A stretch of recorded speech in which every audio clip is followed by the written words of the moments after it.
অভিযানের মধ্য দিয়ে বাজার এলাকায় বিভিন্নভাবে খাদ্য সামগ্রীগুলি সঠিকভাবে নিয়ম নীতির মধ্যে বিক্রি হচ্ছে কিনা, কোনো ব্যবসায়িক প্রতিষ্ঠানে মেয়াদ উত্তীর্ণ খাদ্য সামগ্রীর ব্যবসা চলছে কিনা, দপ্তরের নির্দেশিকা সঠিকভাবে মান্যতা প্রদান করা হচ্ছে কিনা ইত্যাদি বিষয়গুলো ব্যাপকভাবে পর্যবেক্ষণ করা হয়। এদিকে প্রশাসনের এই অভিযানকালে বাজারে বিভিন্ন অংশের ব্যবসায়ীদের মধ্যে রীতিমতো দৌড়ঝাঁপ পরিলক্ষিত হয়েছে। এদিকে গোটা অভিযান সম্পর্কে দপ্তরের তরফ থেকে দাবি করা হয়েছে, এই সময়ের মধ্যে প্রশাসনের নীতি নির্দেশিকাগুলো সঠিকভাবে মান্যতা প্রদান করা হচ্ছে কিনা এগুলো যেমন দেখা হয়, ঠিক এর পাশাপাশি ক্রেতা স্বার্থ যাতে কোনোভাবেই লঙ্ঘিত না হয় সেই বিষয়ে দৃষ্টি নিবদ্ধ রেখেই আজকের এই অভিযান। এদিনের এই সাঁড়াশি অভিযানের অঙ্গ হিসেবে তেলিয়ামুড়া শহরসহ সন্নিহিত লালটিলা, ইচারবিল ইত্যাদি এলাকায় সুনির্দিষ্ট তথ্যের ভিত্তিতে সাঁড়াশি অভিযান সংগঠিত করে ৪৫টি ডোমেস্টিক সিলিন্ডার বাজেয়াপ্ত করা হয়। এগুলো অবৈধভাবে মজুত করে রাখা হয়েছিল বলে দপ্তর সূত্রে দাবি। এই বিষয় নিয়ে দপ্তরের তরফ থেকে স্পষ্টভাবে দাবি করা হয়েছে, আগামী দিনেও জনগণের স্বার্থে বা সার্বিক অর্থে ক্রেতাদের স্বার্থে এই প্রকারের অভিযান প্রায়শই সংঘটিত করা হবে। এদিনের এই অভিযানে অতিরিক্ত মহকুমা শাসক অপূর্ব কৃষ্ণ চক্রবর্তী, মহকুমা খাদ্য এবং জনসংভরণ দপ্তরের উপনিয়ামক শুভঙ্কর চৌধুরী, দপ্তরের ফুড ইন্সপেক্টর ভুট্টু দেববর্মা প্রমুখ উপস্থিত ছিলেন।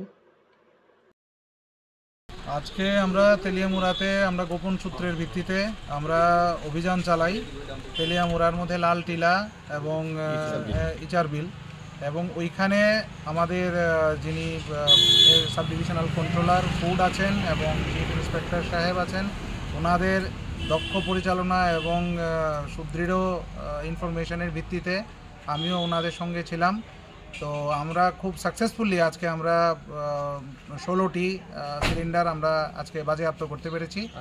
28টা সিলিন্ডার আমরা বাজেয়াপ্ত, মোট দুটো জায়গা থেকে 28টা সিলিন্ডার বাজেয়াপ্ত করতে পেরেছি, যেগুলো অবৈধভাবে বাড়ির মধ্যে রাখা ছিল। এই আপনারা দেখতে পাচ্ছেন এখানে আমরা সব সেগুলোকে স্টক করেছি, এগুলোকে আমরা বাজেয়াপ্ত করেছি।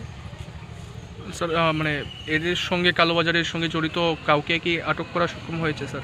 আমরা ওদের বিরুদ্ধে আইনগত যথাযোগ্য ব্যবস্থা আমরা নেব, এটা পরবর্তী পর্যায়ে হবে। এই মুহূর্তে আমরা যে 28টা সিলিন্ডার আছে সেগুলো আমরা অবৈধভাবে যেগুলো বাড়িতে মজুত করা রাখা ছিল সেগুলো আমরা বাজেয়াপ্ত করেছি।